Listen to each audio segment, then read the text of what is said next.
തോന്നുന്നു? ഭയങ്കര സന്തോഷം തോന്നോ? ആൾക്കാർക്ക് ഇതൊക്കെ ഭയങ്കര ഇഷ്ടമായെന്ന് തോന്നോ?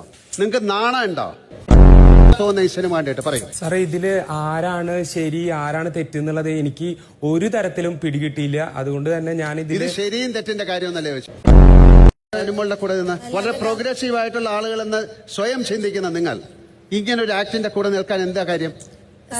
പൊതുപ്പെടുത്തുണ്ടോ നിങ്ങളല്ലേ?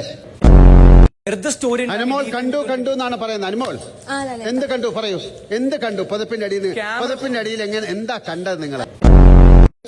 നിങ്ങൾ വലിയ അടുത്ത സുഹൃത്തല്ലേ അനുമോളുടെ? അത് ആയിക്കോട്ടെ, ആയിരുന്നല്ലോ. എന്താ പറയാനുള്ളത്? ഞാൻ എല്ലാം ശ്രദ്ധിച്ച് പഠിച്ചുകൊണ്ടിരിക്കുക ഓരോരുത്തരായിട്ട്. അപ്പോഴത്തേക്ക് സമയം കഴിഞ്ഞു, അതിനുള്ള സമയമൊന്നുമില്ല. ശ്രദ്ധിച്ച് പഠിക്കാതെ വലിയ പരീക്ഷയൊന്നുമില്ല. ലാലേട്ട കുറച്ച് ദേഷ്യം കൂടുതലാണോ? ദേഷ്യം കുറച്ച് കൂടുതലാണ് ലാലേട്ട. കൺട്രോൾ ഞാൻ അല്ലല്ല, എനിക്ക് വേണ്ടി കൺട്രോൾ ചെയ്യാം. ദേഷ്യം കൂടുന്ന ആൾക്കാരെ എങ്ങനെ ഡീൽ ചെയ്യാൻ നമുക്കറിയാം.